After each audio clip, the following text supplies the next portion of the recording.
ইয়াউমা লা ইয়ানফাউ মালু ওয়ালা বানুন, আপনার সম্পদ, আপনার সন্তান সন্ততি একটাও কিয়ামতের দিন কাজে লাগবে না। যাইবেন কই? কথা বলেন না, যাইবেন কই? যাওয়ার কোনো রাস্তা আছে? যাওয়ার কোনো রাস্তা নাই। দুনিয়াতেও ধরা, আখিরাতেও ধরা। এই দুনিয়ায় বিপদ, ওপারেও বিপদ। কিন্তু এই বিপদ থেকে কি বাঁচতে পারবেন? বাজার রাস্তা আছে? লা ইয়ামুতু, মরার সুযোগ নাই। ফিহা ওয়ালা ইয়াহইয়া, বাঁচার সুযোগ নাই। ওমা হুম আনহা বিগাইবিন, ওখান থেকে পালাবারও সুযোগ নাই। আপনি পালায়া দৌড় দিবেন, আল্লাহ কয় ইন্না বাতশা রাব্বিকা লাশাদীদ, আল্লাহ ধরবে খুব শক্তভাবে। আল্লাহর পাকড়াও বড় কঠিন, বড় শক্ত। তার মানে ধরবেও শক্তভাবে, দৌড় দেওয়ারও সুযোগ নাই। কি হিসাব নিকাশ লুকাই ফেলবেন? আল্লাহ রাব্বুল আলামিন বলতেছে না, ওয়া ইদাল কুবুর বু'সিরাত আলিমাত নাফসুম মা কদ্দামাত ওয়া আখখারাত। আপনার জীবনে কে কি করেছেন আর কি করেননি সব প্র্যাকটিক্যালি কবরটা যখন ওপেন হবে আপনার সামনে সব ওপেনিং করা হবে, দেখতে পারবেন, জানতে পারবেন। দোষ দিবেন অন্যজনকে, সলিমউদ্দিনের ফলা কলিমউদ্দিন আমাকে 500 টাকা দিছে, এর লাগি অপরাধ করছি, দোষ দিবেন।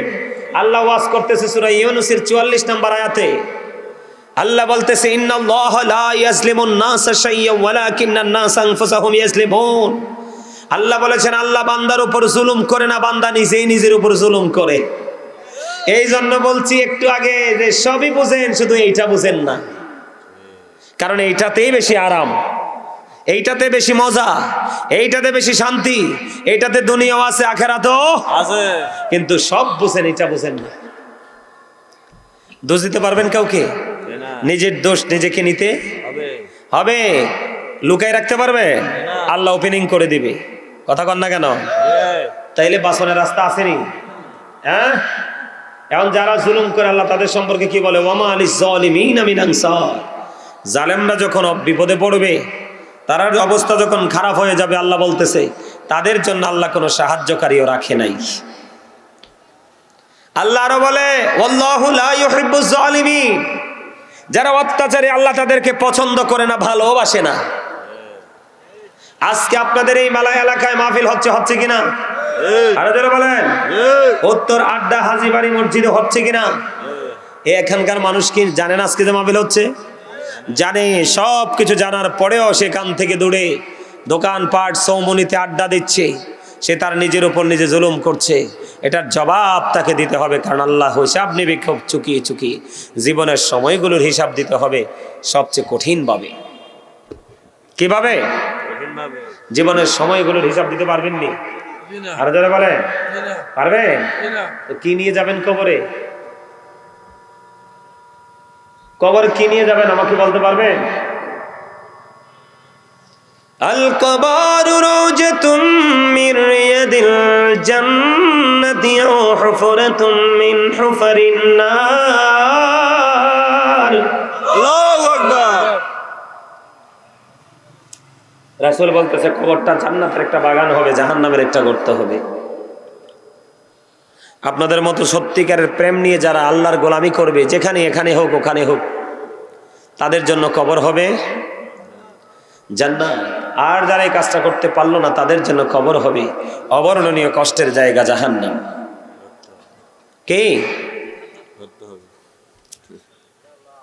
কি হবে বলে না কেন?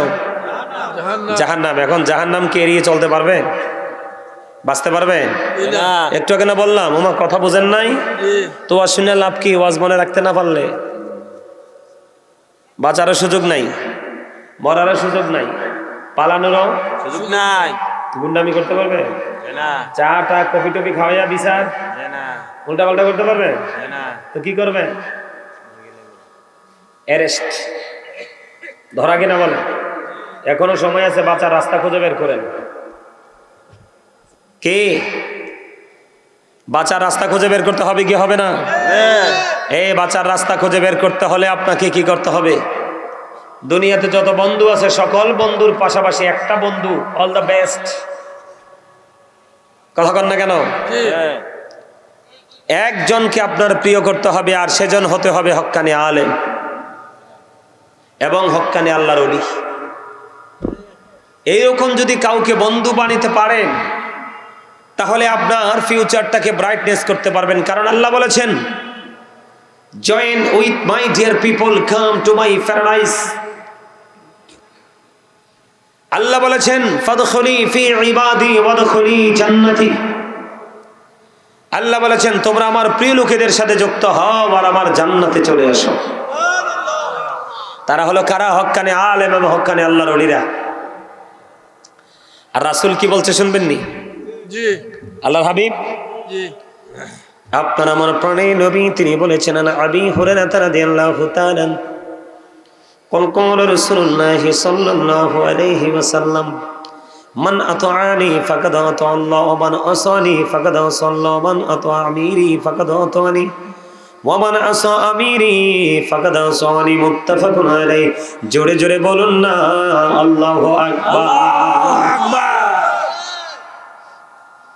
আমার নবী, আপনার নবী, দু জাহানের বাদশা নবী, রাহমাতাল লিল আলামিন নবী, তিনি বলে দিয়েছে, বন্ধু ও আড্ডার মানুষ, আমার ভাই, আমার বাবারা, আমি আমার মা, আমি আমার বোনদেরকে হৃদয় খুলে ডাকছি, হৃদয় খুলে শোনো। হযরতে আবু হুরায়রা রাদিয়াল্লাহু তাআলা আনহু থেকে হাদিস বর্ণিত, আমার নবী, আপনার নবী, দু জাহানের বাদশা নবী, রাহমাতাল লিল আলামিন নবী, তিনি বলে দিয়েছেন, মান আতাআনি ফাকাদ আতাআল্লাহ, যে ব্যক্তি আমার অনুগত্য করে সে আল্লাহর অনুগত্য করলো। ওমান আসানি ফাকাদ আসাল্লাহ, যে আমার অবাধ্য করে সে আল্লাহর অবাধ্য করলো। এরপরে বলেছেন, ওমান আতওয়া আমিরি ফাকাদ আতওয়ানি, যে ব্যক্তি আমার আমিরের অনুগত্য করে সে আমার অনুগত্য করলো। ওমান আসা আমিরি ফাকাদ আসানি, মুত্তাফাকুন আলাইহি। রাসূল বলেছেন, যে আমার আমিরের অবাধ্য করে সে আমার অবাধ্য করলো। তার মানে আপনি হক্কানি কোন আলেমকে ভালোবাসলেন, ভালোবাসা হয়ে গেল রাসূলের সাথে, আর রাসূলের সাথে প্রেম হওয়া মানি, ও বন্ধু, আমার আল্লাহর সাথে অটো প্রেম হয়ে যাওয়া। সুবহানাল্লাহ। এটা বুখারী এবং মুসলিম শরীফের হাদিস। হাদিস শরীফের দিকে তাকিয়ে যেমন মেসেজ পেলাম, ঠিক তেমনি ভাবে আল্লাহর পবিত্র কালামে হাকিম আল্লাহ ওয়াজ করতেছেন। ইহুদি খ্রিস্টানদের ধর্মগ্রন্থের নাম হলো দা ওল্ড ও নিউ টেস্টামেন্ট। ওটার মধ্যে তারা বক্তব্য দিয়েছে, he that love with not no with not God for God his love. তারা বলেছেন, যেজন প্রেম করে না সেজন আল্লাহকে জানে না, ফর গড হিজ লাভ, আল্লাহ প্রেম। আমার আল্লাহ তাদের এই বক্তব্যকে ভালোবাসেনি, গ্রহণ করেনি, আল্লাহর কাছে পছন্দ হয়নি। এই জন্য আমার আল্লাহ বলে দিয়েছেন, কুল ইন কুনতুম তুহিব্বুনাল্লাহ ফাত্তাবিউনি ইউহিব্বুকুমুল্লাহু ওয়া ইয়াগফির লাকুম যুনুবাকুম, আল্লাহু গফুরুর রহিম। সুবহানাল্লাহ বলেন না কেন? সুবহানাল্লাহ। আর জোরে সুবহানাল্লাহ, মহব্বতে সুবহানাল্লাহ। আমার আল্লাহ বলেছেন, সে বলুন, ইফ ইউ ডু লাভ আল্লাহ, যদি তোমরা আল্লাহকে ভালোবেসে থাকো, ফলো মি মুহাম্মদ সাল্লাল্লাহু আলাইহি ওয়াসাল্লাম, মুহাম্মদ সাল্লাল্লাহু আলাইহি সাল্লামের অনুগত হয়ে যাও। আল্লাহ উইল লাভ ইউ, আল্লাহ তোমাদেরকে ভালোবাসবে, এন্ড ফরগিভ ইউর সিনস, আল্লাহ তোমাদের সমস্ত জীবনের গুনাহ মাফ করে দিবে। সুবহানাল্লাহ। তাহলে আপনি রাসূলকে ভালোবাসার দরকার আছে না নাই? আছে। আরো জোরে বলেন, আছে। রাসূলকে আপনাকে ভালোবাসতে হবে। তার কারণ বন্ধু, আপনি অন্য কারো জন্য নয়, নবীজির জন্য নয়, আপনি রাসূলকে ভালোবাসবেন শুধু আপনার নিজের জন্য। কার জন্য? আমার কথা কয় না? কার জন্য? প্রাণের রাসূলের জন্য আপনি নবীকে ভালোবাসবেন, আপনার জন্য প্রাণের রাসূলকে ভালোবাসবেন। কারণ নবীর প্রেম নাই তো ঈমান নাই, নবীর প্রেম নাই তো কি নাই? ঈমান নাই। এই জন্য আপনাদেরকে নবী ভালোবাসতে হবে, প্রাণের রাসূলকে। নবীজির সাথে যদি আপনি বেয়াদবি করেন, কি করেন? কথা বলেন না? আমাদের দেশে নবীদের সাথে দুশমনি করার লোক আছে না নাই? আছে। নবীর পরিবারের সাথে দুশমনি করার লোক আছে না নাই? আছে। আরো জোরে বলেন, আছে। আমি একটু আলোচনা করি আগে নেগেটিভ সাইড থেকে। বন্ধ, হাদিস শরীফের মধ্যে এসেছে, বন্ধু আমার রাসূল বলেছেন ক্বালা মান সাব্বা নাবিয়া ফাকতুলহু ওয়া মান সাব্বা সাহাবী ফাদরিবুহু।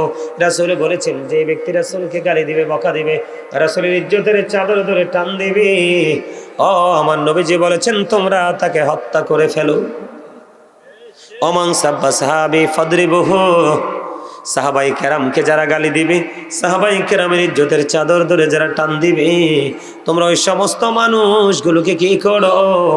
ওই সমস্ত মানুষগুলোকে প্রহার করো, বান্দা পিটাও। কারণ নবীর প্রেম নাই তো ঈমান নাই। নবীকে তুমি না পাইলে আল্লাহ পাইবা না। সারা জীবন নামাজ পড়বা, রোজা করবা, হজ করবা, যাকাত করবা, মদিনাওয়ালাকে যদি কষ্ট দাও, আমার আল্লাহ নিজে কষ্ট পায়। আমার আল্লাহ পবিত্র কালামে হাকিমে বলেছেন ইন্নাল্লাযীনা ইউসুনাল্লাহা ওয়া রাসূলাহু লা'নাহুমুল্লাহু ফিদ দুনিয়া ওয়াল আখিরাহ ওয়া আ'আদ্দা লাহুম আযাবাম মুহিনা। আল্লাহ এবং আল্লাহর হাবিবকে যারা কষ্ট দেয়, আল্লাহ তাদেরকে দুনিয়া এবং আখিরাতে বন্ধ অভিশপ্ত করেছেন।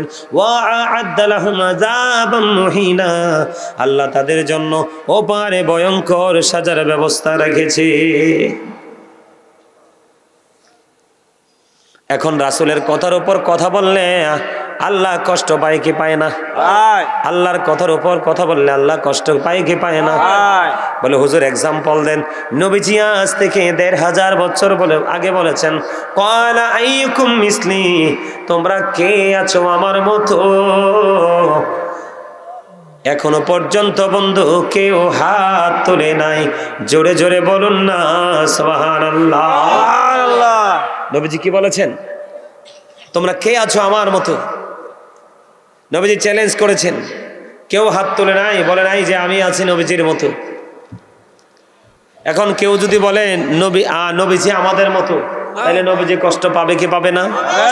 এই বক্তব্য, এই মন্তব্যকে করা যাবে না। আজকে আমরা নবীকে চিনতে পারছি না, নবীকে বুঝতে পারি নাই বলেই আজকে আমাদের মাহফিলের এই অবস্থা। সাহাবায়ে কেরাম যখন নবীজির সামনে বসতো, নবীজি যখন আলোচনা করতেন, বিভিন্ন বিষয়ের উপরে শিক্ষা দিতেন, সাহাবায়ে কেরাম এত আদবের সাথে ঘাটটা নিচের দিকে করে, ঘাটটা নিচু করে এত আদবের সাথে তারা আলোচনা শুনতেন, মনে হতো যেন তাদের ঘাড়ের পক্ষীটা বসে গেছে। কিন্তু এখন আমরা যখন আলোচনা করি, মানুষের কত চিন্তা, কত ভাবনা, কত মানসিকতা, যেটা বলে বোঝানো যায় না। নাকি বললাম না? ঠিক। আল্লাহ এবং আল্লাহর হাবিবকে কষ্ট দেওয়ার কারণে ওমর রাদিয়াল্লাহু তাআলা আনহু তার বাবার দেহ থেকে বন্ধ কল্লাটা ফেলে দিয়েছে। জানেন না এটা? একদিন আমার নবী বিচার করলো, বিচার করার পরে বিচারের রায় বন্ধ চলে গেল কার পক্ষে? একজন বেঈমানের পক্ষে। বেঈমানের পক্ষে যখন রায় চলে গেল রে, রায়টা চলে যাওয়ার পরে একজন মুসলমান আর একজন বেঈমান, ফয়সালা হলো বেঈমানের পক্ষে। এবার মুনাফিক মার্কা মুসলমান মানতে চায় না, কোন নবীর বিচার আমি মানি না, আর একজন বিচারক আছে, আমি তার কাছে বিচার চাইব। চলে গেলেন হযরতে ওমরের কাছে। ওমরের কাছে যাইতে দেরি, ওই বেঈমান ডেকে ডেকে বলে ওমর, তোমাদের নবী বিচার করার পরে আর অন্য কারো বিচার করার কি সুযোগ আছে রে ওমর? নাই।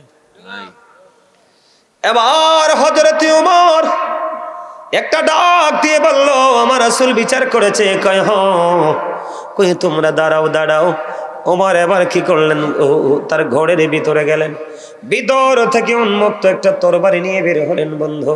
তরবারি হাতে নিয়ে এবার বের হয়ে বন্ধু মুনাফিক মার্কা মুসলমানের কল্লাটা ফালাইয়া দিল। তার কারণ আমার নবীর সাথে বেয়াদবি করেছে, আমার নবীর কণ্ঠস্বরের উপরে সে কণ্ঠস্বরটাকে উঁচু করেছে। ঠিক কিনা বলেন? আল্লাহ বলেছে তোমরা একজন আর একজনের সাথে সম্বোধন করে যে এইভাবে কথা বলো, তোমরা আমার হাবিবের ক্ষেত্রে এইভাবে কথা বলো না। তার মানে আমার রাসূলের কণ্ঠস্বরের উপর তোমার কণ্ঠস্বরকে উঁচু করিও না। এবার হযরত ওমর যখন এই বেঈমান মুনাফিক মার্কা মুসলমানের কল্লাটা ফেলে দিল, ওমর বলতেছে রে মুনাফিক, তুমি মুসলমান কিন্তু মুনাফিক মার্কা মুসলমান, এই দুনিয়ার বুকে তোমার বেঁচে থাকার কোনো অধিকার নাই। আমার নবী ফয়সালা দিয়েছে, আমার রাসূলের ফয়সালা তুমি মানতে পারো না, পৃথিবীতে থাকার কোনো অধিকার নাই। সাথে সাথে তার দেহ থেকে কল্লাটা নামিয়ে দিল। জোরে জোরে বলুন না সুবহানাল্লাহ। এরকম অপরাধ করার লোক আছে না নাই? নবীজিকে আমাদের মতো মনে করার লোক আছে না নাই? আরো জোরে বলে। নবীজিকে বিভিন্ন ইস্যুতে নবীদের ইজ্জতে আঘাত করা হয়, নবীজিকে ছোট করা হয়। আপনারা জানেন কি জানেন না? আমার রাসূল বলেছে বন্ধু, হাদিস শরীফের মধ্যে এসেছে, বুখারী শরীফের মধ্যে, আপনার আমার প্রাণের রাসূল বলে দিয়েছেন কাব ইবনে আশরাফকে হত্যা করার মতো কে আছো? কারণ সে আল্লাহ এবং আল্লাহ রাসূলকে কষ্ট দিয়েছে। নাউজুবিল্লাহ বলেন না কেন? এবার মুহাম্মদ ইবনে মাসলামা দাঁড়িয়ে গেলেন, এবার বললেন ইয়া রাসূলুল্লাহ আমি পারবো, কারণ আল্লাহ এবং আল্লাহ রাসূলকে কষ্ট দেওয়ার কারণে সে দুনিয়ায় বেঁচে থাকার অধিকার বন্ধু হারিয়ে ফেলেছে। এবার মুহাম্মদ ইবনে মাসলামা আমার নবীর সাথে বেয়াদবি করার কারণে তখন কি করলেন, কাব ইবনে আশরাফকে হত্যা করে ফেললো। হত্যা করার পরে প্রাণের নবীর কাছে তিনি খবরটা জানিয়ে দিল। জোরে জোরে বলেন না আলহামদুলিল্লাহ। আলহামদুলিল্লাহ। আপনারা খুশি হন নাই? আমি আপনাদেরকে বুখারী শরীফের আর একটা হাদিস শরীফ বলি, বলার পরে বন্ধু আমি প্রেমের জগতের দিকে একটুখানি ঢুকবো।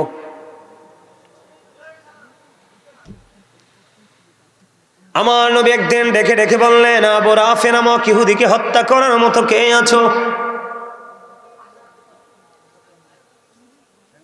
এবার কি করলেন, আব্দুল্লাহ ইবনে আতিক তিনি ওই আবু রাফি নামক ইহুদিকে হত্যা করার দায়িত্ব নিলেন।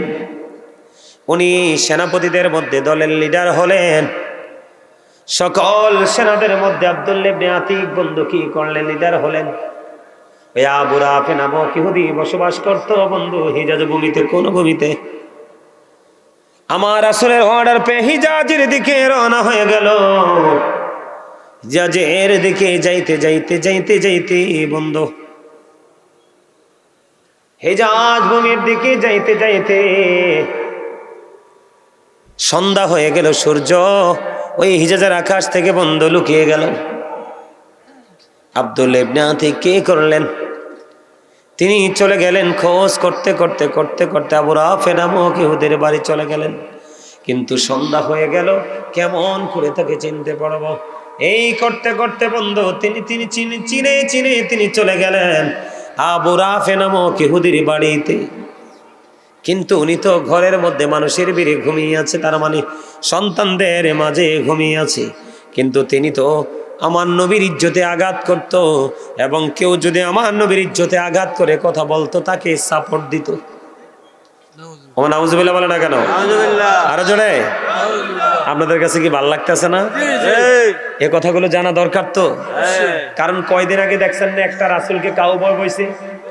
ও মামা কথা কয় না, আপনারা শুনেন নাই? আরে শুনেন নাই? নবীরে কাউবয় কইছে কিনা? কইছে। আমার নবী কি গরু চড়াইছে? না। আমার আল্লাহ না সূরা বাকারাতে বলছে লা তাকুলু রাঈনা, সে রাখাল বল্লাহ। তাহলে আমার নবীর ইজ্জতে আঘাত হইছে নি? আরো জোরে বলেন না হইছে কিনা? এইরকম ভাবে কয়দিন আগে আর একটা আমদানি করছে। আপনারা দেখেন নাই যে আমার নবী নাকি 40 বছর পরে কি হইছে? নবী হইছে। এর আগে নাকি নবী ছিলেন না। আরো জোরে বলেন নাউজুবিল্লাহ।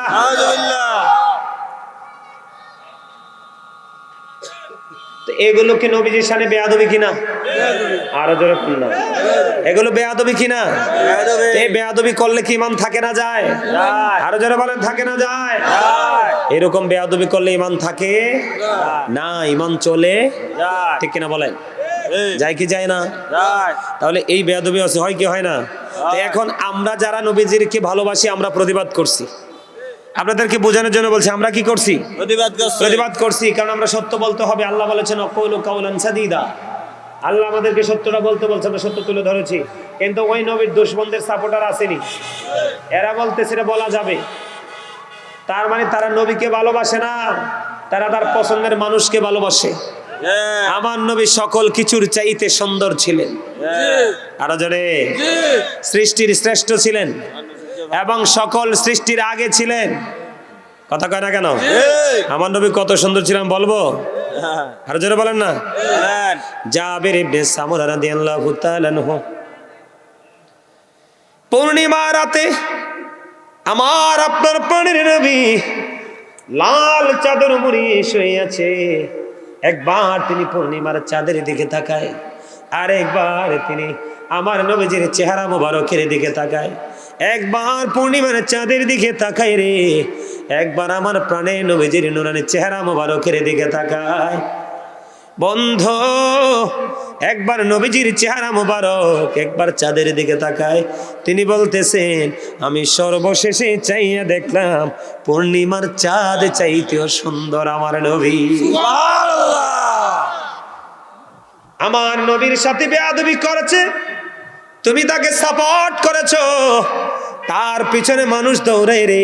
সংগঠন, আমরাও যদি সাংগঠনিকভাবে প্রোগ্রাম করি, আমাদের প্রোগ্রামেও মানুষের কমতি হবে না।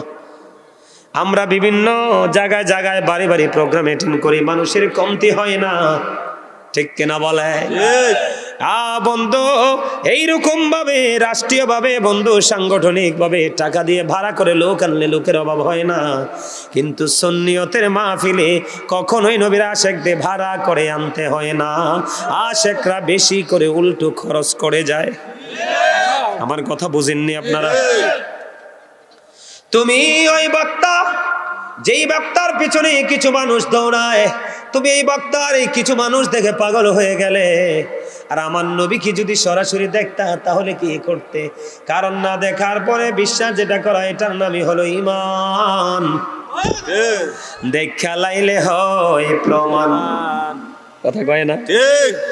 তুমি কি মনে করো যে গুস্তাখে রাসূল আমার নবীর সাথে বেয়াদবি করে করে বন্ধুর সময় অতিবাহিত করছে, মানুষের ঈমানগুলো হরণ করে নিয়ে যাচ্ছে, তার পিছনে কিছু মানুষ দৌড়ানোর কারণে তুমি কি ভালোবাসলা? তোমার কাছে তাকে বেশি সম্মানী মনে হয়? না না না না রে, ওইটাকে সম্মানী বলা হয় না। আমি তোমাদেরকে বলি, হযরত আলী রাদিয়াল্লাহু তাআলা আনহু তিনি বলেছে, তিনি কি বলেছে জানেননি? হযরত আলী বলেছে, আমি মক্কায় আমার নবীর সঙ্গে সফরে বের হয়েছিলাম। আমি বের হওয়ার পরে আমি নিজের কানে শুনেছি, ওই যে পায়ের নিচে পিষ্ট হয় পাথরগুলো, ডাইনে বামে যে গাছপালা তরুলতাগুলো আছে, ওগুলো পর্যন্ত আমার নবীকে সালাম দিয়েছে। আর তোমার বক্তা হাঁটতে চাইলে দেখবা ছেলের এখন সালামও দেয় না, আর আমার নবীকে পাথর গাছপালা পর্যন্ত সালাম দিয়েছে। তাহলে মর্যাদা কার বেশি বলেন? নবীজির। আরো জোরে বলেন না? নবীজির। ওই রকম বন্ধ ওই জামানায় যেমন ছিল, এই জামানায় আছে রে। নবীর দুশমনদেরকে সাপোর্ট দেওয়ার মতো লোক। আমি আপনাদেরকে বলি, নবীকে জবান দ্বারা, কথার দ্বারা, অন্তর দ্বারা, ও বন্ধু, মনে মনে সমর্থন করা দ্বারা যেই কোনো না কোনোভাবে নবীকে যে অপমান কথা বলে তাকে সাপোর্ট দেয়, সে সঙ্গে সঙ্গে মুসলমান থেকে খারিজ হয়ে যায়, সে কুফরি করে, তার ঈমান থাকে না। আমার নবীজি অর্ডার দিল, আব্দুল ইবনে আতিক চলে গেলেন হিজাজে। ওই আবু রাফে নামক ইহুদি নবীজিকে কেউ ছোট করে বললে তাকে সাপোর্ট দিয়ে উৎসাহিত করত। আমার নবীজি বললেন, এ বেয়াদবকে কে আছরে হত্যা করতে পারবা, এটাকে দুনিয়া থেকে উঠিয়ে দিতে হবে। এবার বন্ধু আব্দুল ইবনে আতিককে লিডার বানাইয়া হিজাজে পাঠিয়ে দিলেন। সকল সঙ্গীদেরকে একটা জায়গায় বসালেন, বসিয়ে বললেন, তোমরা অবস্থান করো, আমি খুঁজে বের করি। খুঁজতে খুঁজতে আবু রাফে নামক ইহুদির ঘর পেয়ে গেলেন। ওখানে যাইয়া, এখানে তো মানুষ হয়ে আছে, তিনি ডাক দিলেন, কে রে আবু রাফে? এবার আবু রাফে একটু উত্তর দিয়ে বললেন, কে রে আমাকে ডাকছে? এই উত্তর দিতে দেরি, সারা মিলতে দেরি, আব্দুল্লাহ ইবনে আতিক উন্মুক্ত তরবারি দিয়ে সঙ্গে সঙ্গে ওই নবীর দুশমনকে হত্যা করে আমার নবীর কাছে মেসেজটা জানিয়ে দিয়েছে। ধর্মী আপনারা মানুষ এমনি নাই, আর সুবহানাল্লাহ কোন অসুস্থ মানুষের মতো। আপনাদের আমি বুঝতে পারছি আপনাদের পছন্দের বক্তা আছে, আমাকে পছন্দ না হইল আপনার কথাগুলো তো আর আমার না, কথাগুলো কার? আল্লাহ। এগুলো যা বলতেছি হাদিস শরীফ, আমার বানানো কথা নয়। বানায় কথা বলার ইখতিয়ার আমাদের নাই। যারা নবীর দুশমন তারা পারে দুনিয়ার লোভে যা ইচ্ছা তা করতে পারে। কথা বলে না কেন? আরো কয়দিন আগে দেখছিলাম এক মোল্লা, এই মোল্লার পিছনে দুনিয়ার মানুষ দৌড়ায়। মানুষকে এত গর্দভ হয় কেমনে? আরে মানুষ এত স্টুপিড কিভাবে হয় আমি এটাই বুঝতে পারি না। মোল্লাই কয় ইমাম হাসান হুসাইনের শহীদের পিছনে বলে ইয়াজিদের হাত নাই, তো হাতটা আছে কার? নাউজুবিল্লাহ বলবেন না আপনারা? আরে খবিস তো দেখছি, এরকম খবিস তো আমি দেখি নাই। ওই খবিস আবার হেলিকপ্টারে চড়ে ওয়াজ করে। আপনারা বলেন ইমাম হুসাইনকে যদি শহীদ ইয়াজিদ বা ইয়াজিদের হাত না থাকে তাহলে হাতটা আছে কার? আমার কথা আপনারা বুঝতে পারছেন? আপনারা নবীকে যেমনি ভালোবাসতে হবে, নবীর পরিবারকেও ভালোবাসতে হবে। দুটো ভালোবাসা আপনার জন্য ফরজ। এই ভালোবাসা যদি সবকিছুর ঊর্ধ্বে না হয় তাহলে আপনি ইমানদার না। হয়েছে কি হয়েছে না? আমার নবীকে নিয়ে কথাবার্তা, লাগামহীন কথাবার্তা বলে কি বলে না? এখনকার মোল্লারা বলে না? একবার স্টেজে বসলে ফাটায় লাই। নবীর দুশমনদের দেখবেন জবান, আমাদের সুন্নি আলেমরা কথা বলে। বডি ল্যাঙ্গুয়েজ অনেকের, আমাদের সুন্নি বক্তাদের অনেকের বডি ল্যাঙ্গুয়েজটার মধ্যে একটু ডিফারেন্ট নমুনা আছে, একটু আলাদা ভাবভঙ্গি আছে। কিন্তু আমাদের সুন্নি বক্তাদের মুখ দিয়ে দেখবেন মানুষের ইমান নষ্ট হওয়ার মতো কোনো বক্তব্য বের হয় না। কথা জান না কেন? কারণ তাদের সিনে রাসূল প্রেম আছে, তাদেরকে কন্ট্রোলিং করে স্বয়ং আল্লাহ। কারণ মুসলমানের ৭৩ দল হবে, ৭২ দল যাবে জাহান্নামে, মাত্র একটা দল যাবে জান্নাতে। এই দলের নাম হলো আহলে সুন্নাত ওয়াল জামাত। সুবহানাল্লাহ। আর জোরে কর না সুবহানাল্লাহ। আরেকটা মজার হাদিস শোনাই বন্ধু। এক খ্রিস্টান তিনি কি করলেন? খ্রিস্ট ধর্ম ত্যাগ করলেন। ত্যাগ করার পরে বন্ধু ইসলাম ধর্ম গ্রহণ করলেন। ইসলাম ধর্ম গ্রহণ করার পরে, এটাও বুখারী শরীফের হাদিস, ইসলাম ধর্ম গ্রহণ করার পরে সূরা বাকারা, সূরা আলে ইমরান তিনি তেলাওয়াত করলেন। গভীর মনোযোগ, সূরা বাকারা, সূরা আলে ইমরান তিনি তেলাওয়াত করলেন। তেলাওয়াত করে করে করে করে বন্ধু এমন একটা পর্যায়ে চলে গেল, আল্লাহ রাসূল তাকে, আল্লাহ রাসূলের কাছে যে ওহী আসে, ওহী লেখার দায়িত্ব তাকে দিয়ে দিলেন। সুবহানাল্লাহ। এবার দিন গেল, রাত গেল, সময় ফুরিয়ে গেল। ওই খ্রিস্টান কি করলেন বন্ধু? ওই খ্রিস্টান তিনি কি করলেন? আমাদের এই মুসলমান ধর্ম ত্যাগ করে তিনি তার ধর্মে ফিরে গেলেন। ফিরে যাওয়ার পরে ঘুরতেছে আর মানুষের কাছে মেসেজ দিতেছে, নবী মুহাম্মদ কিছুই জানে না, আমি যেইটুকু লিখে দিই শুধু এইটুকুই জানে, এর বেশি কিছুই জানে না। এটা কিন্তু আমার নবীজি শুনে নাই, কিন্তু আমার আল্লাহর কাছে কিন্তু এটা গোপন নাই। দিন ফুরিয়ে গেল, ধীরে ধীরে ধীরে ধীরে বন্ধু এই খ্রিস্টান ইন্তেকাল করলো। ইন্তেকাল যখন করলো, আপনারা দেখবেন খ্রিস্টানরা যখন মারা যায় কি করে? খ্রিস্টানরা যখন মারা যায় আপনারা দেখবেন তাদেরকে কফিন বন্দি করে কবরে দাফন করা হয়। আপনারা এখনো পর্যন্ত ব্রিটিশ রানী দ্বিতীয়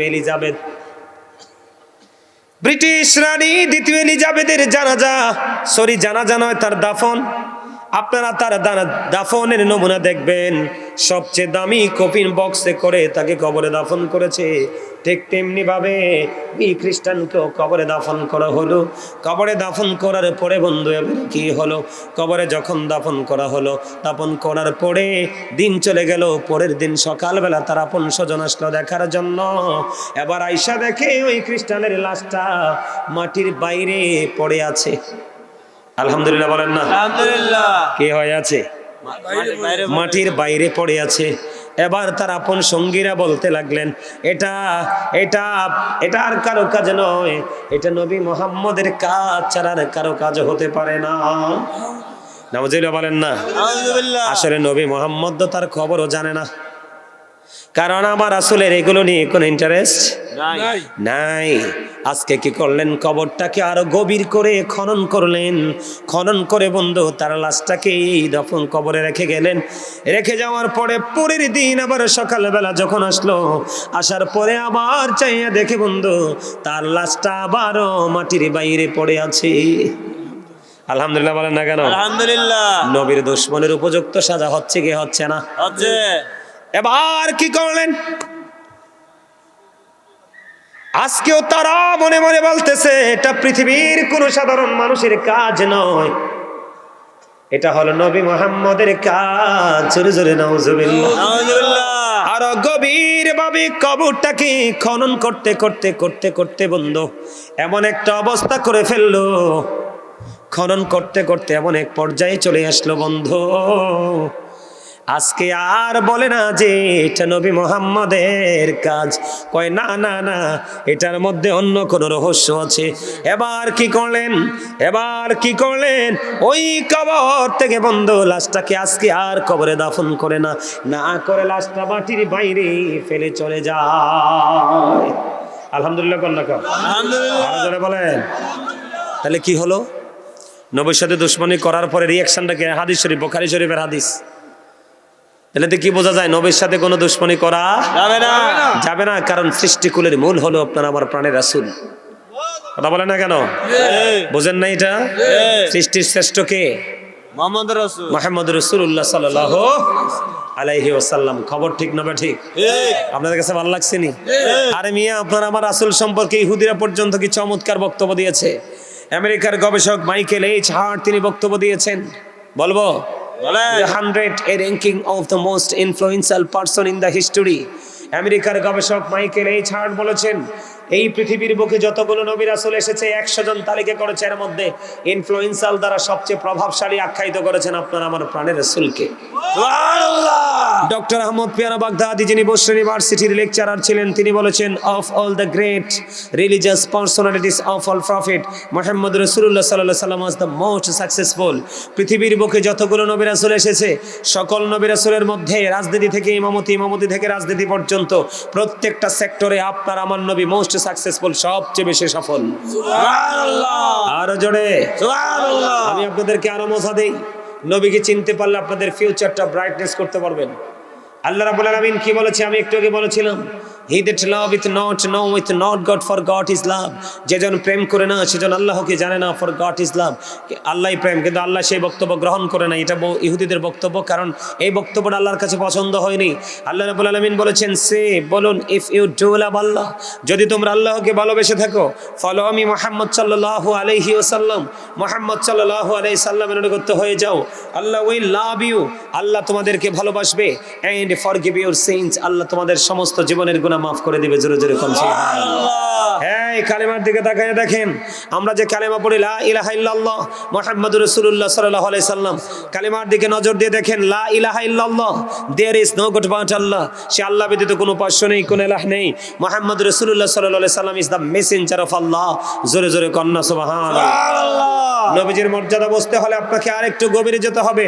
আল্লাহ of the first feller is the lord of world, রব্বুল আলামিন। মুহাম্মদ রাসূলুল্লাহ সাল্লাল্লাহু আলাইহি সাল্লাম is the blessing for the world, রাহমাতাল লিল আলামিন। জোরে কন্না সুবহান। আর জোরে সুবহানাল্লাহ। আমাকে খারাপ লাগতেছে না, আর জোরে বলেন সুবহানাল্লাহ। আপনাদের এখানে মাহফিলটা কততম? আজকের মাহফিলটা 26 না না, আজকে তো 26 তারিখ, এটা 26 তম না তো, 12 বছর ধরে, 12 বছর, 12 বছর হবে। আপনারা 12 বছর ধরে মাহফিলে করাচ্ছেন, কিন্তু আপনারা আপনাদের যারা আসে, ছাত্ররা যারা আসে, আপনারা তাদেরকে কি করতে পারেন নাই, সঠিক টিচিং দিতে পারেন নাই। এক যোগ পার হয়ে গেছে এই মাহফিলের, তাইলে অনেক লম্বা ক্যারিয়ার এই মাহফিলের, ঠিক কিনা বলেন? একটা যোগ পার হয়ে গেল এই মাহফিলটার, এই মাহফিলটার পজিশন আপনারা এখনো দাঁড় করাতে পারেননি। এটা আপনাদের চরম ব্যর্থতা। এটা এই ব্যর্থতার দায় আপনাদেরকে নিতে হবে। আগামী বছর থেকে আপনারা কর্তৃপক্ষ যারা আছেন, আমি আপনাদেরকে বলে দেই, আপনারা আগামী বছর থেকে একটু তাবারুক করবেন না, প্রয়োজনে 2-4 কেজি খেজুর নিয়ে আসবেন। এইটার মাধ্যমে আপনারা সত্যিকারের আশিক চিনতে পারবেন। কথা বোঝেন নাই? আগামী বছর আজকের মাহফিলের যিনি সভাপতি, ওনারা চিনেননি আপনারা? নাম কি? হ্যাঁ, কি আলম? দুলাল। আলহামদুলিল্লাহ বলেন। আরো জোরে। আজকের মাহফিলের যিনি সভাপতি, তিনি হলেন জনাব মোহাম্মদ দুলাল মিয়া, বিশিষ্ট ব্যবসায়ী, আড্ডা বাজার, ঠিক কিনা বলেন? আরো জোরে, আরো জোরে। প্রধান অতিথি কে? আমির হোসেন, জনাব মোহাম্মদ আমির হোসেন, প্রবাসী ঠিক বাহরাইন ঠিক না বলেন? ওই আমার নাক বরাবর বসে রয়েছে মনটা খারাপ করে। হ্যাঁ ঠিক আছে হুজুর। হ্যাঁ ঠিক আছে ওই যে এটা, চিন্তা লাইছেন হ্যাঁ হ্যাঁ বাতাসির বাপ। কথা কন না কেন? আরো জোরে হাসেন কিল্লাই। রানের ওয়াজ আপনাদেরকে মিন করে বলছি, আগামী বছর আর তাবারুক করেন না। এই তাবারুক সময় দেখবেন মানুষের অভাব হবে না। এটা না কইরা গরিব কোথায় আছে, আহলে সুন্নাত ওয়াল জামাতের মাদ্রাসা কোথায় আছে খুঁজে একটা বাচ্চার দায়িত্ব নিয়ে নেবেন। একদিন বড় আলেম হবে, দিনের দাওয়াত দিবে, সুন্নিয়ত ডেভেলপ হবে। এই দেখছি রান্না করে খাওয়াইয়া কোনো লাভ নাই। আপনাদের 12 বছরের যদি প্রথম মাহফিল হইতো তাহলে একটা বোঝা যাইতো আজকে 12তম মাহফিল বা 10তম হবে, একটা তো হবে। কিন্তু মাহফিল মানুষ নাই, আসবে কখন? তাবারুকের সময়। হ্যান্ডেল করে হুজুর। কথা কি বুঝতে পারছেন? আমার কথাগুলো অনেকের কাছে ভাল লাগবে না, সত্যিকারের আশেকদের কাছে ভাল লাগবে। এই মিয়া, এই মাহফিলগুলো থেকে দুনিয়া এবং আখেরাত দুই ধরনের বাজার করতে হয়। দুনিয়াতে পথ চলার টেকনিক অর্জন করা যায়, আখেরাতের বাজারটা কিভাবে করতে হয় সেই শিক্ষা নেওয়া যায়। কথা বলেন, ঠিক বলছি না? আপনাদের এখানকার মানুষ এত ধনী, কই ঘর দুয়ার তো ভালো দেখি নাই। যে এত ভিআইপি ঘর বানাইছেন, আজরাইল আসলে তালা ভেঙে ঢুকতে পারবে না আপনাদের কাছে? আজরাইলকে আইসা ফিরে যাবে, টাকা দিয়ে ফেরত দিতে পারবেন? দৌড় মিয়া, কি কোন? আজরাইল আইলে টাকা নিলে ফিরে যায়? যায় না আসলে। তো কিসের তো অহংকার করেন আপনারা? হ্যাঁ বোঝেন, আল্লাহ হলো রাব্বুল আলামিন, আল্লাহ রাসূলকে বানাইছে রাহমাতাল লিল আলামিন। ঠিক কিনা বলেন? ঠিক। নবীর প্রেমে মোহাব্বত নিয়ে আপনারা মাহফিলে আসবেন, আলোচনা শুনবেন, কবরবাসী উপকৃত হবে, আপনারা যারা আছেন তারাও উপকৃত হবে। আপনাদের গ্রামে কি মুরব্বী মানুষও নাই? এই গ্রামে কি মুরব্বীও নাই? আরো জোরে কম। এই গ্রামে গ্রামে এই অবস্থা, ম্যাক্সিমাম মুরব্বীও অসভ্য। এটি চা দোকানে বইলে গিবত কইবার, চা খাইবো, মাহফিলে হুজুর টুজুর পছন্দ করে না, কিন্তু প্লেট দেন একবারে গলা পর্যন্ত না খাইবো। আর যেগুলো আল্লাহ রাসূলের পাগল, এগুলো দেখবেন প্লেটের চিন্তা করে না, হুজুর কই আছে হেনে যাইতে চায়। কথা কন না কেন? বললাম কারণ আলেমদেরকে ভালোবাসলে ভালোবাসা নবীর সাথে হয়ে যায়, আর নবীকে ভালোবাসলে অটো আল্লাহ রাজি হয়ে যায়। হুজুরে কন না সুবহানাল্লাহ।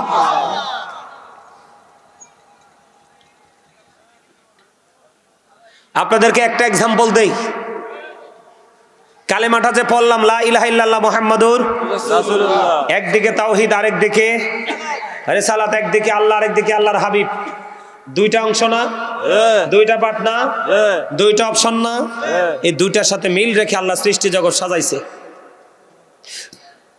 আপনি আমরা দেহের দিকে তাকায় দেখেন, দুটি হাত, দুটি পা, দুটি চোখ, দুটি কান, দুটি জিহ্বা, আলো আধার, কঠিন কোমল, ঘৃণা প্রেম, বাদশা ফকির, দুর্বল সবল, তেগে ভোগে, সংগ্রামে শান্তিতে, ইহকালে পরকালে। এখানে দেখেন উঁচু নিচু, আলো আধার, লম্বা খাটো, মোটা চিকন, ধনী গরিব, আছে না নাই? আসমান জমিন, জল স্থল, যে কোনো জায়গায় যাবেন প্রত্যেকটা জায়গায় আপনি দুইটা জিনিস খুঁজে পাবেন। এর কারণ হলো আমার আল্লাহ হলো সৃষ্টিস্রষ্টা, আর সৃষ্টির মূল হলো আপনার আমার প্রাণের রাসূল। আমার আল্লাহ এই দুইয়ের সাথে প্রেম করে প্রত্যেকটা জায়গায় দুইটা সেটিং করেছে, তিনটাও নাই, পাঁচটাও নাই। প্রেমের মর্যাদা বোঝেন। এই কালেমার ব্যাখ্যা বিশ্লেষণ করে দেখেন, আল্লাহ এই কালেমা, তার মানে একদিকে তাওহীদ মানে তো আল্লাহ, রিসালাত মানে হলো নবী মুহাম্মদ। ঠিক কিনা? আল্লাহর নাম লিখতে 4টা হরফ লাগে, আলিফ লাম লাম হা, একটার উপরে নিচেও কোনো নক্তা নাই। নবীজির নাম লিখতে 4টা হরফ লাগে, মিম হা মিম দাল, এই 4টার উপরে নিচেও কোনো নক্তা নাই। 4 এ 4 মিলে হলো কত? 8। আমার আল্লাহ বান্দাদেরকে ডেকে ডেকে বলে, ও বান্দারা, যারা আমি আল্লাহকে ভালোবাসো, আমার হাবিবকে ভালোবাসো, তোমরা নজর দিয়ে চাইয়া দেখো, ওই কালেমার এক পাশে আছি আমি আল্লাহ, আর এক পাশে আছে আমার হাবিব। এই দুইয়ের মধ্যে আমি 8টা হরফ রেখেছি। কয়টা? 8টা। এই 8টা হরফের সাথে মিল রেখে আমার আল্লাহ জান্নাত বানিয়েছে 8টা। আপনার মন চায় যেই জান্নাত থেকে আপনি একটা না একটা বেছে নেন। এবার বন্ধু পুরো ব্যাখ্যা করে, লা ইলাহা ইল্লাল্লাহ এইখানে আছে 12টা হরফ। কয়টা হরফ? বারোটা। মুহাম্মদ রাসূলুল্লাহ সাল্লাল্লাহু আলাইহি ওয়াসাল্লাম মুহাম্মাদুর রাসূলুল্লাহর মধ্যে আছে 12টা হরফ। আল্লাহর দিকে আছে 12টা হরফ, আর রাসূলের দিকে আছে 12টা হরফ। 12 মিলে হলো 24। আপনি যে 24 ঘন্টায় একটা দিন পাইছেন, এটার রহস্য হলো এই কালেমা, আল্লাহ এবং আল্লাহর হাবিবের প্রেমের ডুরি। খবর মজার কিনা? আরে আরো জোরে কর না। তো এত মর্যাদার নবী পাইয়া যদি আপনি আমি তারপরেও যদি আমাদের চরিত্রকে বদলাতে না পারি, তাহলে আর কে বদলাবে আপনাকে আমাকে? বদলানোর কোনো সুযোগ আছে? নবীজিকে ভালোবাসলে লাভ না লস? একবার সব দিক দিয়ে লাভ। সব দিক দিয়ে লাভ। আপনি যদি জুমার দিনে রাসূলকে ভালোবেসে মাত্র 80 বার যদি দরুদ পড়তে পারেন, আপনার আমার প্রাণের রাসূল জানিয়ে দিয়েছে আপনার 80 বছরের সগীরা গুনাহ আমার আল্লাহ মাফ করে দেয়। দাইলামে শরীফের মধ্যে এসেছে বন্ধু হাদিস খানা, আপনার আমার প্রাণের নবী তিনি জানিয়ে দিয়েছে। হাদিসের রাবি হলেন হযরতে আনাস রাদিয়াল্লাহু তাআলা আনহু। আমার রাসূল বলেছেন, কেউ যদি মদিনার নবীকে ভালোবাসিয়া প্রতিদিন যদি মাত্র 1000 বার দরুদ পড়তে পারো, জান্নাত না দেখা পর্যন্ত মরণ হবে না। তাহলে নবীরে ভালোবাসলে লাভ না লস? আমার রাসূল আরো বলে দিয়েছেন, আপনি দুনিয়ার বুকে রাসূলকে ভালোবেসে যত বেশি দরুদ পড়বেন, কাল হাসরের দিন নবীকে তত বেশি কাছে আপনি পাবেন। নবীকে কাছে পাইলে আপনার লাভ না লস? লাভ। জনৈক ব্যক্তি এসে প্রশ্ন করলেন, ইয়া রাসূলুল্লাহ, ইয়া হাবিবাল্লাহ, নবী গো, কিয়ামত কখন হবে গো নবী? আমার রাসূল বললেন, তুমি কিয়ামতের জন্য কি প্রস্তুতি নিয়েছো? ইয়া রাসূলুল্লাহ, আমি কিয়ামতের দিনের জন্য কোনো প্রস্তুতি নিতে পারিনি, আমি আল্লাহ এবং আল্লাহর হাবিবকে ভালোবাসি। আমার রাসূল বললেন, তুমি যাকে ভালোবাসো তার সাথেই তুমি থাকবা। তাহলে আপনার আর ভয় আসেনি, চিন্তা আসেনি? এই জন্য আপনাকে একটু সচেতন হতে হবে, একটু অ্যালার্ট হতে হবে। যেভাবে চলছেন এইভাবে চলে আপনি দুনিয়াও হারাবেন, আখিরাতও হারাবেন। আল্লাহ বলেছে আপনার সম্পদ সন্তান একটাও কাজে লাগবে না। আর আল্লাহকে বলে দুনিয়াতে যা করছেন সবগুলো হলো ধোঁকা। আল্লাহ বলে জানিয়ে দিয়েছে আপনার অপরাধ লুকাতে পারবেন না, ওপেনিং করে দেয়া হবে বন্ধ। আর এই অপরাধের জন্য আপনি দায়ী হবেন, এই দায়ভার আপনাকে নিতে হবে। এই দায়ভার নিয়ে যখন আপনি বিপদে পড়বেন, আল্লাহ রাব্বুল আলামিন বলে দিয়েছে আপনি কি করতে পারবেন না। আপনি বন্ধু সেদিন দোষটা অন্যের উপর দিতে পারবে না, এটার দায় আপনাকে নিতে হবে। নেওয়ার পরে আপনি বিপদে যখন পড়বেন কোনো ধরনের কোনো সাহায্যকারীও পাবেন না। আর যদি মদিনাওয়ালার সাথে প্রেমের ডুরি লাগাইয়া আপনি যদি আপনার জীবনটাকে পরিচালনা করতে পারেন, তাহলে আপনার জীবন হয়ে যাবে ধন্য। আপনি ফরজ ওয়াজিব বাদ দেন, কি দেন? ফরজ ওয়াজিব বাদ দেন বন্ধু, যেগুলো কোরআন হাদিসের মধ্যে আমরা খুঁজে পাই নাই, আল্লাহর কোনো অর্ডার নাই, ওই ধরনের আমল যদি আপনি নবীকে মহব্বত করে করতে পারেন, তাহলে আপনার জীবনটা নিয়ামতে পরিপূর্ণ হয়ে যাবে। জোরে জোরে বলুন না সুবহানাল্লাহ। বলে হুজুর এক্সাম্পল, আমি আপনাদেরকে একটুখানি এক্সাম্পল দেব বন্ধু। আমার নবী মদিনায় থাকা অবস্থায় যুদ্ধ করেছেন 27টা। কয়টা?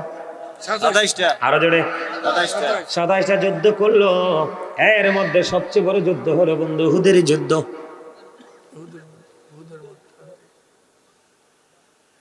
উহুদের ময়দানে আপনার আমার প্রাণের নবীর যখন এই দান্দান মোবারক শহীদ হয়ে গেল বন্ধু, দান্দান মোবারক শাহাদাত বরণ করার পরে বন্ধু আমার নবীজির মুখ মোবারক দিয়ে রক্ত মোবারক বের হতে লাগলো।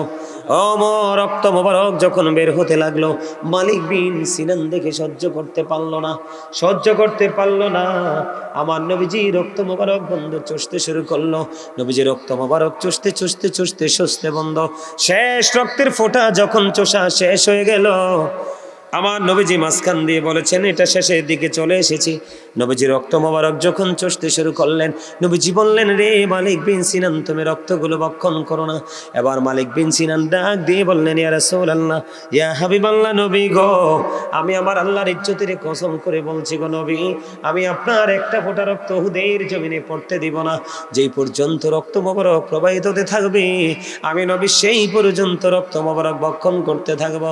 এবার আপনারা আমার প্রাণের নবীজি বলার পরেও মালিক বিন সিনান শুনে না। রক্তগুলো বন্ধু বক্ষণ করতেছে, রক্তগুলো বক্ষণ করতে করতে করতে করতে যখন শেষ, রক্তের ফোঁটা চোষা শেষ হয়ে গেল, আমার আপনার প্রাণের রাসূল তিনি জানিয়ে দিলেন, দুনিয়ায় যারা আছে আমরা সবাইকে এলান করে দিলেন, দুনিয়ায় তোমরা যদি কোনো জান্নাতি মানুষ দেখতে চাও তাহলে মালিক বিন সিনানকে দেখে দাও। আমার নবীজি রক্ত মোবারক খাওয়ার কথা কইনি, কথা কই না। জীবনে কি শুনছেন কোন হুজুর কইছে নবীজি রক্ত খাইতে? না কোনদিন বলেনি, কারণ বলবে কেমন করে, কোরআন হাদিসে ওই রকম নির্দেশনা নাই। কিন্তু নবীজির প্রেমে যখন নবীজি রক্ত মোবারক বক্ষণ করলো মালিক বিন সিনান, আমার রাসূল দুনিয়ায় বললেন তোমরা জান্নাতি মানুষ যদি দেখতে চাও রে তাহলে মালিক বিন সিনানকে দেখে না। তাহলে লাভ হইছে কি হইছে না? হইছে। আরো জোরে বলেন। এই লাভের খাতায় থাকবো না লসের পাল্লায় থাকবো? লাভের কথা। আরো জোরে। এবার আমি আপনাদেরকে বলি, আপনার আমার প্রস্রাব লাগলে বন্ধু শরীর নাফাক হয়ে যায়, পোশাক নাফাক হয়ে যায়, এটা পাল্টাইতে হয়, ওযু করে আমাদেরকে নামাজ পড়তে হয়, ঠিক কিনা বলেন? আর আপনার নবীকে মহাব্বত করে অম্মিয়া এমন বন্ধু নবীজির প্রস্রাব মোবারক খাইলেন, কি করলেন? নবীজির প্রস্রাব মোবারক যখন খেয়ে ফেললো, নবীজির প্রস্রাব মোবারক খাওয়ার কারণে অম্মে আইমনকে আপনার আমার প্রাণের রাসূলের দুনিয়ায় জান্নাতের সংবাদ দিয়েছে। আপনার আমার প্রস্রাব গায়ে লাগলে শরীর এইটা দিয়ে নামাজ পড়া যাবে না, কারণ লা তুকবালু সালাতুম বিগাইরি তুহুর ওয়ালা সাদাকাতুম মিন গুলুল, পবিত্রতা ছাড়া ইবাদত কবুল হয় না, হালাল টাকা না হইলে দান কবুল হয় না। ঠিক। প্রেম কেমন করে করতে হয় জানেননি? সবচেয়ে বেশি আফসোস লাগে আপনাদের এই এলাকার ইয়াং ছেলেরা ম্যাক্সিমামই বন্ধু গোমরা। আমি আপনারা মুরব্বীরা যারা আছেন আপনাদেরকে বলে যাই, আপনারা মুরব্বীরা একদিন তো সবাইকে এই পৃথিবী ছেড়ে যেতে হবে, ঠিক কিনা বলেন? যেদিন আপনারা এই পৃথিবী ছেড়ে চলে যাবেন, এই যে ছেলেগুলো বসে আছে দেখছেন নি, একটা ডিজিটাল ক্যাপ পরে আসছে, আর একটাই মাথা বাবুই পাখিরে বাসা বানাই আসছে, টুপি নাই পাঞ্জাবি নাই, ডিজিটাল ভাবে চলতে পছন্দ করে। তার কারণ হলো তারা ইসলামটাকে বোঝে না, তারা বুঝে শুধু দুষ্টামি আর ফাইজলামি, ঠিক কিনা বলেন? তারা খামখেয়ালি করতে করতে করতে করতে তারা নবীর প্রেম থেকে এত দূরে চলে গেছে। এই প্রেম থেকে দূরে চলে যাওয়ার কারণে ইসলামিক সংস্কৃতির যে চর্চা কেমন করে করতে হবে সেটা তারা জানে না। তার কারণ হলো আপনারা মুরব্বীরা তাদেরকে সেই শিক্ষা ছোট থেকে দেননি। ছেলে হয়েছে খুশি হয়ে তাকে মাঠে ছেড়ে দিয়েছেন। এই জন্য বলতে চাই, আপনারা মুরব্বী মানুষগুলো যখন এই পৃথিবী ছেড়ে চলে যাবেন, এই দুনিয়া আর বেশি দিন টিকবে না, কারণ যেখানে ইসলাম থাকবে না এই পৃথিবী আমার আল্লাহ রাখবে না। কথা কি বুঝে আসছে আমার? আর যারা বলেন নবীজির ভালোবাসার ইতিহাস যদি আমি বলি, কোন দিক দিয়ে শুরু করব, কোন দিক দিয়ে শেষ করব? আপনারা সবাই জানেন হিজরতের রাত্রিতে নবীজিকে সাপে কাটছিল, আবু বকরকে সাপে কাটছিল কিনা? কথা বলেন না কেন? বন্ধু হাঁটতে হাঁটতে হাঁটতে হাঁটতে ওই গুহার মধ্যে ঢুকলো হযরতে আবু বকর আমার নবীর সঙ্গী হয়ে। এখানে বসে আমার নবীজি আবু বকরের রানের উপর আমার নবীজি ঘুমিয়ে গেল। এই দিক দিয়ে আবু বকর চাইয়া দেখলেন চারপাশে সাপের গর্ত দেখা যায়। ওই জামাটা ছিঁড়ে ছিঁড়ে টুকরো করে করে করে করে বন্ধু প্রত্যেকটা গর্ত বন্ধু ফিল আপ করে দিল রে। কিন্তু অবশেষে আরো একটা গর্ত বাকি আছে, কি দিয়ে ফিল আপ করবে? কিছুই তো নাই। এবার হযরতে আবু বকর কি করলেন? ওই পা দিয়ে বন্ধু, এদিক দিয়ে তো নবীজি ঘুমায়, পা দিয়ে গর্তের মুখটা বন্ধ করে দিল। গর্তের মুখটা বন্ধ করে দেওয়ার পরে বন্ধু এবার ওই সাপ আবু বকরের পায়ে সবল মারলো। এখানে প্রেম হলো বন্ধু দুই ধরনের। কয় ধরনের? দুই ধরনের। আবু বকরকে সাপে যখন কাটলো পুরো শরীরে বিষটা ছড়িয়ে গেল, শরীরের স্কিনের রং বন্ধ পরিবর্তন হয়ে গেল, একটা পর্যায়ে কাঁপা শুরু হয়ে গেল। কিন্তু যন্ত্রণা সহ্য করতেছে, আমার নবীজি কি ঘুম ভাঙায় না। এটা প্রেম কিনা বলেন? আমার নবীজির চেহারা মোবারকে একটা ফোঁটা চোখের পানি পড়লো, নবীজির ঘুমটা ভেঙে গেল। ঘুম ভেঙে যাওয়ার পরে এবার আপনার আমার প্রাণের নবী এবার তিনি কি করলেন? আমার আপনার প্রাণের নবী এবার কি করলেন? বন্ধু এবার কি করলেন, নবীজির থুতু মুবারক বন্ধু লাগাইয়া দিলেন, সাপের বিষ ধ্বংস হয়ে গেল। ওই যে আবু বকরের একটু সময়ের প্রেম একটা পাল্লায় যদি তুলে দেওয়া হয়, হযরতে ওমরের সমস্ত জীবনের আমল যদি এক পাল্লায় তোলা হয়, হিজরতের রাত্রিতে আবু বকর যে ত্যাগ করেছে, নবীর সাথে প্রেমের ডোরি লাগিয়েছে, ওই প্রেমের পাল্লাটাই সবচেয়ে বেশি ভারী হবে। সাপের বেশি যন্ত্রণা অস্থির হয়ে গেছে ঝটপট করে, তারপরেও বন্ধু নবীজির ঘুম ভাঙায় না। কেন বলে? এখানে মজার বিষয় হলো, কেন রে সাপটা কামড় দিল? নবীজির সঙ্গে ইসলামের প্রথম খলিফাকে কি চিনল না? এখানে একটা বড় প্রশ্ন থাকে কি থাকে না? আগে সাপটা কেন কামড় দিল? আমার নবীর প্রেমে বন্ধু সাপটা কামড় দিল। সাপের কামড় দেওয়া মানে সাপের কথা বলা। বলে হুজুর কি ধরনের কথা বলা? আবু বকর যখন পাটা যখন বন্ধ লাগাইয়া দিল, পাটা লাগিয়ে দেওয়ার কারণে ওই সাপ নবীজিকে দেখতে পাচ্ছিল না, এই কারণে আবু বকরকে সবল মারলো, বিষের কারণে পাটা সরাইয়া নিল। তার কারণ হলো ওই সাপ, আল্লাহ সাপ ডেকে ডেকে বলে, রে আবু বকর, আবু বকর, আমার এই গর্তে বসবাসের বয়স হলো কত বছর জানেননি? 1500 বছর রে। আমি আমার প্রাণের নবীর দিদারের আশায় এখানে বসে আছি। রে আবু বকর, পা সরাইয়া নাও, আমি আমার প্রাণের নবীকে প্রাণ ভরে দেখবো। আর যারা বলেন না সুবহানাল্লাহ। সেই প্রেম কি আপনার আমার মাঝে আছে? না ও আড্ডা গ্রামের যুবক, উত্তর আড্ডা গ্রামের যুবক, আমি তোমাদেরকে বলি, কিনি কবরে যাবারে, কবরে যাওয়ার পরে নবী আসবে, নবী যদি চিনতে না পারো, তোমার কবর তো ভয়ঙ্কর হবে। মাটি তোমাকে এমন ভাবে চাপ দিবে, পাজরের একটা হাড় আর একটা হাড়ের মধ্যে ঢুকে যাবে, তুমি কানবে, চিৎকার করবে, তোমার জন্য কোনো সাহায্যকারী নেই। আমার আল্লাহ বলেছেন, ওমালি যালিমিনা মিন আনসার, জালেম যারা, অত্যাচারী যারা, তাদের জন্য আমার আল্লাহ কোনো ধরনের কোনো সাহায্যকারী রাখে না। যখন তারা বিপদে পড়ে যায়, বলে হুজুর এইখানে কেন আসলেন? তোমরা রাসূলকে ভালোবাসো, আল্লাহ পেয়ে যাবা। রাসূলের কাছে যাইতে না পারলে আল্লাহর কাছে যাওয়ার কোনো প্রশ্নই আসে না। আর রাসূলকে পাইতে হলে রাসূল আলা আলেমদের সাথে প্রেমের ডোরি লাগাইতে হবে। বলে হুজুর এখানে কেন আসলেন? এটার কারণ হলো উহুদের ময়দানে যখন বন্ধু নবীজির দুঃখের খবর শুনলেন, শোনার পরে এবার হযরতে হানজালা বাসর ঘর ছেড়ে দিয়ে তিনি উহুদের ময়দানের দিকে দৌড়াতে শুরু করলেন। পিছনে পিছন হানজালার বিবিও দৌড়াইতে লাগলেন। যাওয়ার পরে বন্ধু যুদ্ধ করে করে হানজালা শহীদ হয়ে গেল। ওই হানজালার বিবি ঘুরতেছে, স্বামীর লাশ খুঁজতেছে, উহুদের ময়দানে কোথাও দেখা যায় না। এবার কি করলেন? আমার রাসূলকে একটা ডাক দিয়ে বললেন, ইয়া রাসূলুল্লাহ, ইয়া হাবিবাল্লাহ, নবী গো, প্রাণের নবী গো, আমার স্বামীকে দেখতে পাই না, আমার স্বামী কোথায়? নবীজি ডাক দিয়ে বললেন, হানজালার বিবি রে, আকাশের দিকে তাকাও। এবার জান্নাতি খাদেমেরা হযরতে হানজালার লাশ নিয়ে নিচের দিকে নামলেন। এবার হানজালার বিবি ওই হানজালার দাড়ির কাছে গেলেন, যাইয়া দেখলেন দাড়ি বেয়ে ফোঁটা ফোঁটা করে পানি ঝরছে। ইয়া রাসূলুল্লাহ, ইয়া হাবিবাল্লাহ, নবী গো, আমার স্বামীর সাথে আমার বাসর হয়েছে, আজকে আমাদের বিয়ে হয়েছে, আজকে আমাদের বাসর হয়েছে, কিন্তু আমার স্বামী আপনি নবীর প্রেমে দৌড়ে ছুটে এসেছে, সে গোসল করে নাই, পাগল হয়ে গেছে। এই কথা বলার পরে নবী গো, আমার স্বামী তো গোসল করে নাই, কিন্তু আমি চাইয়া দেখতে পাইলাম ফোঁটা ফোঁটা করে তাজা তাজা পানি ঝরছে গো। এই কথা বলার পরে আমার নবীজি ডাক দিয়ে বললেন, রে হানজালার বিবি, তোমার স্বামী তো আল্লাহর প্রিয় হাবিব, হাবিবুল্লাহর প্রেমে নিজের জীবন উৎসর্গ করে দিয়েছে। এই জন্য আমার আল্লাহ জান্নাতি খাদিম দিয়া গোসল করাইয়া, আর সের নিচের পানি দিয়া গোসল করাইয়া জান্নাতের খাদিম দিয়ে উহুদের জমিনে পাঠিয়ে দিয়েছে। এই প্রেম আসেনি আপনার আমার মাঝে? তো আপনি আমি কোন প্রেমের ক্যাটাগরিতে পড়ি বলেন তো? যখন মসজিদে নববীতে মিম্বর হয় নাই, তার আগে আমার নবী উস্তুনে হান্নানা মরা খেজুর গাছে হেলান দিয়ে খুতবা দিত।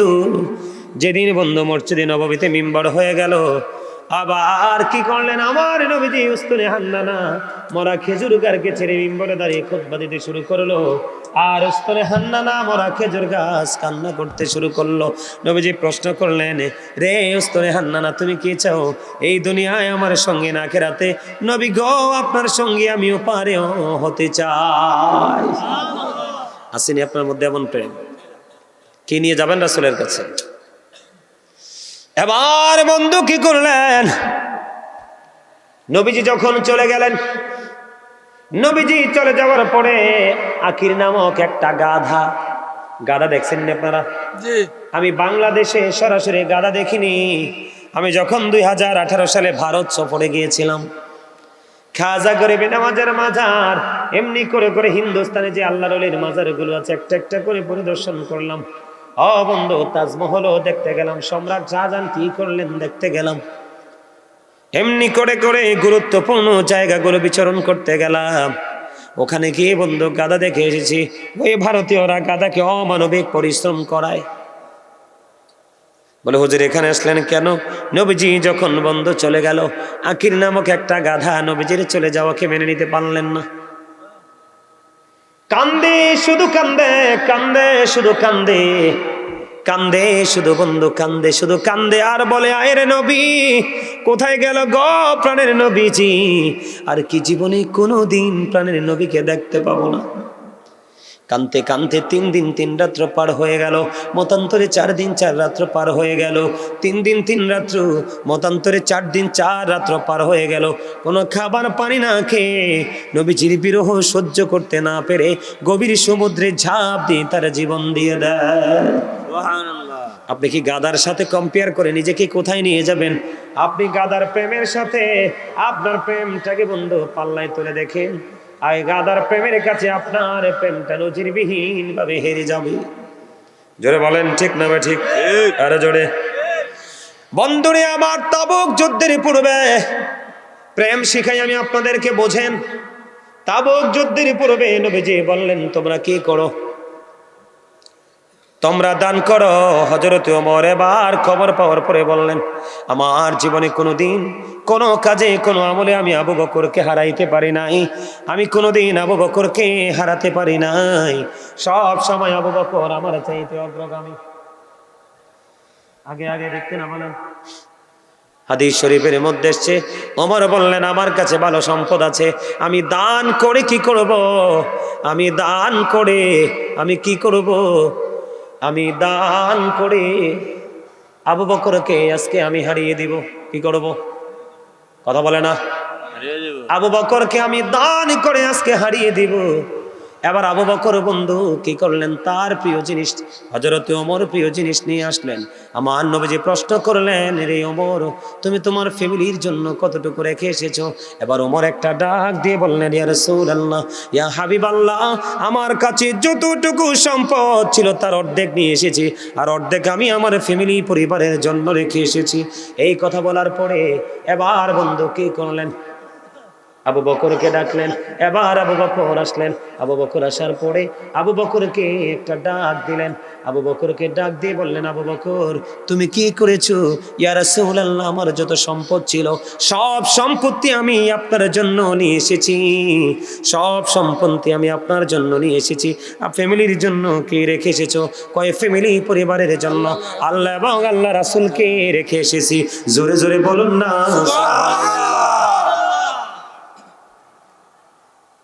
আমার নবীজি বললেন আবু বকর, আমার জীবনে আবু বকরের সম্পদের চাইতে ইসলামের জন্য আর কারো সম্পদ এত উপকার করতে পারে নাই। এই কথা বলার পরে বন্ধু, এই কথা বলার পরে এবার আবু বকর কেঁদে দিলেন আর বলতে লাগলেন ইয়া রাসূলুল্লাহ, ইয়া হাবিবাল্লাহ, নবী গো, আমার শুধু সম্পত্তি নয়, আমার জানটাও আপনার জন্য বরাদ্দ। আল্লাহ, কি বুঝতে পারলেন? ওমরের প্রেম হলো আমি আজকে দানের মাধ্যমে, নবীজি বলছে দান করতে তাবুক যুদ্ধের পূর্বে, আমি দানের মাধ্যমে আবু বকরকে হারাবো। দেখেন ওমরের মধ্যে এক ধরনের প্রেম। আর আবু বকর বলতেছে আমার নবী চাইছে যা আছে সব দিয়ে দে ফয়সালা মালিকের কাছে। কথা বলেন না কেন? আমার আল্লাহ হলেন দাতা, বন্টনকারী কে? নবীজি। কথা বলেন না কেন? তো সেই নবীর প্রেমে পড়লে কি লস আছে? না। আরো যারা বলেন লস আছে। বলে হুজুর আমরা প্রেম করব কেমনে? আপনাদের প্রেম হলো ওই মসজিদে দান করবেন, মাদ্রাসায় দান করবেন। কি করবেন? মসজিদে দান করবেন, এতিমখানায় দান করবেন, কোনো গরিব যদি বিয়ে না হয়ে ছেলে মেয়ের বিয়ের ব্যবস্থা করবেন, কোনো অসহায় ছেলে যদি বিদেশ যাইতে না পারে পারলে কিছু সহযোগিতা করবেন। আপনার প্রেম হলো আপনার ঘরে যখন তরকারি রান্না করবেন ঝোল একটু বাড়াইয়া দিবেন, পাশের ঘরে যেন একটা বাটি দিতে পারেন। মা আয়েশা যখন প্রশ্ন করলো, নবী গো আমার দুইজন প্রতিবেশী আছে, আমি কিছু দিতে চাই, আমি কাকে আগে দিব? নবীজি বললেন, যার ঘর তোমার খুব কাছে তাকে আগে দাও। তার মানে তোমার নিকটস্থ প্রতিবেশী যাকে আগে দাও, দূরে তুমি পরে পাঠাও। এইভাবে করলে আপনি নবীর সুন্নাত মোতাবেক করবেন। জুমার দিনে প্রেম করবেন কেমনে? সব দিনের চাইতে উত্তম রূপে গোসল করবেন, সুন্দর একটা পাঞ্জাবি লাগাবেন, বন্ধু সুগন্ধি লাগাবেন, হেঁটে হেঁটে গাড়ি দিয়ে না অটো দিয়ে রিক্সা দিয়ে না মসজিদের দিকে যাবেন। যাওয়ার পরে সামনের কাতারে বসবেন। নবীজি বললেন যে সামনের কাতারে বসে তা জুম্মার দিনে অথবা মসজিদে যখনই আপনি যান সামনের কাতারে বসবেন, আপনার আমল নামায় কুরবানির সওয়াব দেওয়া হবে। আপনি চলে গেলেন সবার আগে, বের হবেন সবার পরে।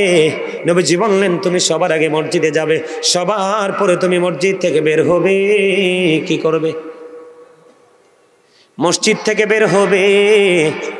রাসূল বললেন তুমি মসজিদ থেকে বের হয়ে তোমার বাড়ি যাইতে যতগুলো কদম লাগবে রে, প্রত্যেকটা কদমের বিনিময় তোমার আমল নামায় 1 বছরের নফল ইবাদতের সওয়াব দেয়া হবে। সবার আগে যাও, সবার পরে বের হয়ে আসো। তবে জিন্স প্যান্ট পরে মসজিদে যেও না। জিন্স প্যান্ট কোরআন হাদিস দ্বারা প্রমাণিত মুসলমানের জন্য না জায়েজ।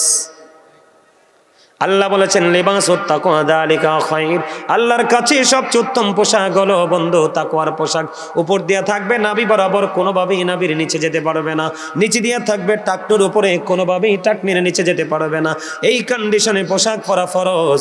তুমি যদি এটা না মানো তাহলে তুমি সফল হতে পারবা না। সারা জীবন নামাজ দিও।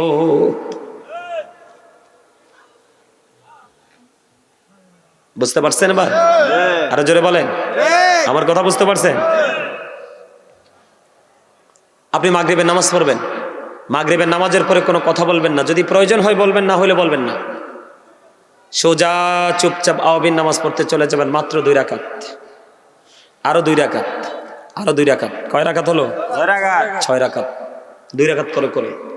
নবীজি বলেছেন, নবীজির সিস্টেম প্রয়োজন যদি হয় বলতে পারবেন, কিন্তু অপ্রয়োজনে কোনো কথা না বলার দরকার। মাগরিব শেষ করে আপনি সালাতুল আওয়াবিন পড়তে চলে যাবেন। আওয়াবিন নামাজটা যে সঠিকভাবে একদিন পড়তে পারবে 6 রাকাত, তার আমল নামায় 12 বছরের নফল ইবাদতের সওয়াব দেয়া। 5 ওয়াক্ত নামাজের মধ্যে 12 রাকাত সুন্নাত আছে। কত রাকাত? 12 রাকাত। ফরজের আগে আছে 2 রাকাত। জোহরে ফরজের আগে 4 রাকাত, ফরজের পরে 2 রাকাত। মাগরিবে ফরজের পরে আছে 2 রাকাত।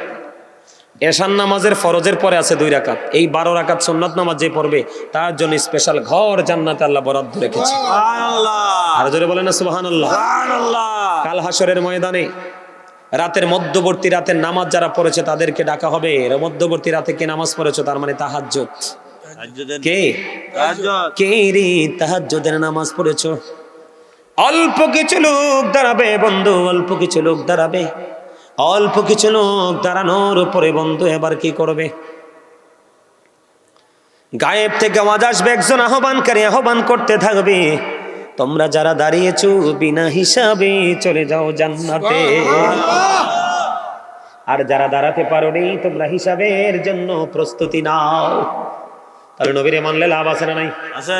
আরে যারা বলেন, জিবরাইল আলাইহিস সালাম 30,000 বছর নফল ইবাদত করলেন। এবার জিবরাইল আলাইহিস সালাম যখন 30,000 বছর নফল ইবাদত করলেন, আমার আল্লাহ ডাক দিয়ে বললেন, রে জিবরাইল, কেন রে 30,000 বছর তুমি নফল ইবাদত করেছো? আমি তো বলিনি। এবার বন্ধু এবার কি করলেন? জিবরাইল বললেন, আল্লাহ গো, আপনি আমাকে 600 ডানা দিয়ে সৃষ্টি করেছেন, শুকরিয়া স্বরূপ আমি 30,000 বছর নফল ইবাদত করলাম। এবার আমার আল্লাহ ডেকে ডেকে বলে, জিবরাইল তুমি সাক্ষী থাকো। ও জিবরাইল তুমি সাক্ষী থাকো রে, জিবরাইল তুমি সাক্ষী থাকো। আমার বান্দাগুলো, আমার হাবিবের উম্মতগুলো অল্প কিছু সময় যদি নফল ইবাদতের মধ্যে কাটায় রে, আমি আল্লাহ তাদেরকে অদ্বিতীয় জান্নাত দিয়ে পুরস্কৃত করব। আরো জোরে কন্যা সুবহানাল্লাহ। আরেকটু মহব্বতে সুবহানাল্লাহ। তাহলে নফল ইবাদত করার দরকার আছে না নাই? আছে আরো জোরে বলেন। আছে নবীর কথা মানার দরকার আছে না নাই? আছে শুধু যে সুন্নত নফল পড়বেন এরকম না, ফরজ আমলটাও নবীজির দেখানো পদ্ধতিতে পড়বেন, ওয়াজিব আমলটাও নবীর দেখানো পদ্ধতিতে করবেন, দান সদকারটাও নবীজির শিখানো পদ্ধতিতে করবেন। কথা বুঝতে পারছেন? যাই করবেন নবীজির দেখানো পদ্ধতিতে করবেন, ঠিক আছে? যখন আপনি নবীজির দেখানো পদ্ধতিতে করবেন তখনই কিন্তু আপনার সবকিছু কি হয়ে যাবে, আপনি আহলুস সুন্নাত ওয়াল জামাতের অন্তর্ভুক্ত হিসাবে বিবেচিত হবেন। কথা বুঝতে পারছেন? এখন তো আমরা নিজেদের মন মতো করি, কথা বলেন না কেন? আমরা এখন কি করি? নিজেদের মন মতো কাজ করি না? কথা বলেন না? তো নিজেদের মন মতো কাজ দিয়ে কি আল্লাহকে পাওয়া যাবে? নাকি আল্লাহর মন মতো কাজ দিয়ে আল্লাহকে পাওয়া যাবে? আল্লাহর মন মতো পথ কোনটা? ইসলাম। কে? ইন্নাদ-দীনা ইনদাল্লাহিল ইসলাম। ইসলাম হলো আল্লাহর মনোনীত ধর্ম। ধর্ম এই ধর্মের মধ্যে আছে আপনার পরিপূর্ণ জীবন ব্যবস্থা। Islam is not only religion but also complete code of life. পরিপূর্ণ এবং পূর্ণাঙ্গ জীবন ব্যবস্থা সেই ইসলামের মধ্যেই আছে। আর সেই ইসলামের নির্যাস হলো আপনার আমার প্রাণের। কারণ আমরা আল্লাহকে দেখি, দেখছি?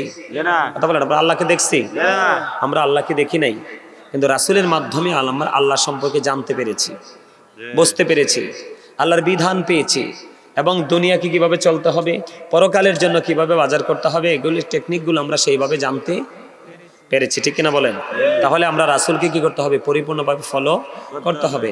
আর রাসূলকে ফলো করতে হলে আপনাকে রাসূল ওয়ালা যারা আছে, তার মানে হক্কানি আলেম, আপনাদেরকে হক্কানি আলেমদের সাথে যুক্ত হতে হবে। জোরে জোরে বলেন, ঠিক না? ঠিক।